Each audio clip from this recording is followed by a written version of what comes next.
MomwithSai channel. என்னோடய வீடியோவை நீங்கள் ஃபஸ்ட் டைம் பார்க்குறீங்கன்னா சப்ஸ்கிரைப் பண்ணி வச்சுக்கோங்க. அப்படின்னா தான் நான் அடுத்தடுத்து போடுற வீடியோஸ் வந்து உங்களுக்கு நோட்டிஃபிகேஷனாக வரும்.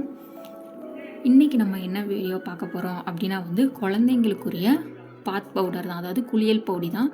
அது எப்படி ப்ரிப்பேர் பண்ணுறது வீட்டிலேயே அப்படிங்கிறத பார்க்கலாம். நான் இந்த க்ரீன் கலர் கப்புக்கு 1 கப்பு ஃபுல்லாக நான் கடலைப்பருப்பு எடுத்துக்கிறேன். வடைக்கு போடுவோம்ல அந்த கடலைப்பருப்பு எடுத்துக்கிறேன்.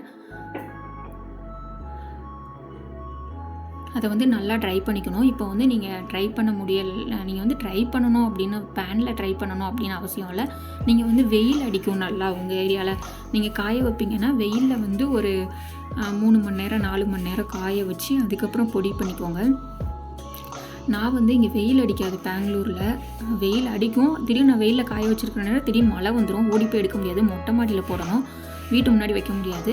அப்படிங்கிறதுனால நான் அடுப்புலேயே இந்த மாதிரி ட்ரை பண்ணி எடுத்துக்கிறேன். இது ப்ரௌன் கலர் ஆகிற அளவுக்குலாம் நீங்கள் ட்ரை பண்ண தேவையில்லை, ஓரளவுக்கு. அதுக்கப்புறம் நான் பாசிப்பயிர் எடுத்திருக்கேன்.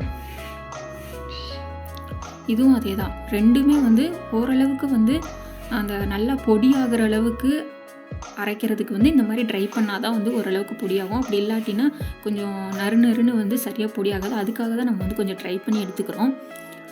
அது ஒரு மாதிரி அரக்கு கலராக மாறுற வரைக்கும், கலர் சேஞ்ச் ஆகிற வரைக்கும்லாம் வைக்க வேணாம். அந்த சூடு பட்டா போதும். அந்தளவுக்கு ஒரு சிம்மில் வச்சு ஒரு 5 மினிட்ஸ் அப்படி வச்சு நீங்கள் ட்ரை பண்ணி எடுத்துக்கோங்க. எடுத்து அதை ஆற வச்சுக்கோங்க, கொஞ்சம் கூல் பண்ணிக்கோங்க. ஆற வச்சு எடுத்ததுக்கப்புறம் அரைச்சி நல்லா மிக்சியில் அடித்து எடுத்துக்கோங்க. நீங்கள் மிக்சியில் அடித்தா நறுன்னு வரும் அப்படின்னா நீங்கள் 1 கிலோ அந்த மாதிரி வாங்கி அரைக்க கொடுக்குற இடத்துல அரைச்சி வாங்கிக்கோங்க, காய போட்டு. நான் ஊரில் இருக்கும் போதெல்லாம், அம்மா வீட்டில் இருக்கும் போதெல்லாம் 1 கிலோவை வாங்கி அரைச்சி தான் வாங்கிப்பேன். இங்கே ஊருக்கு வந்ததுக்கப்புறம் இங்கே வெளியே கொடுத்தா எப்படி இருக்கும், எல்லா பொருளோடையும் சேர்த்து அரைப்பாங்க அப்படிங்கிறதுக்காக நான் வீட்டிலே இந்த மாதிரி அரைச்சி எடுத்துக்கிறேன். குழந்தைங்களுக்கு நம்ம தேய்க்க போகிறதுனால நறுன்னு இருக்கக்கூடாது, ரொம்ப நைஸாக இருக்கணும். அந்தளவுக்கு நீங்கள் ட்ரை பண்ணிக்கோங்க. உங்கள் மிக்ஸி அந்தளவுக்கு நைஸாக அரைக்காது அப்படின்னா நீங்கள் கடையில் கொடுத்து அரைச்சிக்கோங்க, அது பெட்டர். எனக்கு நல்லா அரைச்சி எடுத்துருச்சு. ஸோ இதையும் நான் யூஸ் பண்ணிக்கிட்டேன், மிக்ஸியவே யூஸ் பண்ணிக்கிட்டேன். இந்த மாதிரி நல்லா சலிச்சு எடுத்துக்கோங்க. இதே பெரியவங்களும் யூஸ் பண்ணலாம். அது காலேஜ் ஸ்டூடெண்ட்ஸு, வீட்டில் இருக்கிறவங்க எல்லாம் எப்படி யூஸ் பண்ணுங்கிறத தனி வீடியோவாக நான் போடுறேன். இது ஃபஸ்ட்டுக்கு பாருங்கள், இப்படி நல்லா கையில் எடுக்கும் போது நறுன்னு இருக்கக்கூடாது, ரொம்ப மையாக நைஸாக இருக்கணும். அதான் குழந்தைங்களுக்கு நம்ம யூஸ் பண்ண முடியும். நீங்கள் பெரியவங்களுக்குனா கொஞ்சம் நறுன்னு வச்சுக்கலாம், ஒன்றும் பிரச்சனை இல்லை. ஆனால் குழந்தைங்களுக்கு ஒரு மாதிரி உடம்பு காந்தும். அதனால் அது மாதிரி தேய்க்கும் போதுமே ரொம்ப லைட்டாக தேய்ங்க, ரொம்ப போட்டு கரகர அப்படின்லாம் தேய்க்க வேணாம். ஸ்கின் கலர் நல்லா சேஞ்ச் ஆகும். உங்கள் குழந்தைங்க கருப்பாக இருக்காங்கன்னு நீங்கள் ஃபீல் பண்ணிங்க அப்படின்னா இதை நீங்கள் யூஸ் பண்ணுங்கள். நல்லா நல்ல ரிசல்ட் இருக்கும். ஒரு 2 நாள் யூஸ் பண்ணிவிட்டு நல்லா இல்லை அப்படின்லாம் சொல்லாதீங்க. ஒரு 1 மந்த் 2 மந்த்ஸாவது கண்டினியூ யூஸ் பண்ணிவிட்டு சொல்லுங்கள்.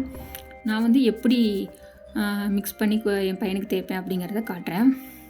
நான் உங்கள் குழந்தைங்களுக்கு தேவையான அளவு எடுத்துக்கோங்க. நான் என் பையனுக்கு இவ்வளோ அளவு தேவைப்படும் எடுத்துக்கிறேன். பால் மிக்ஸ் பண்ணிக்கிறேன்.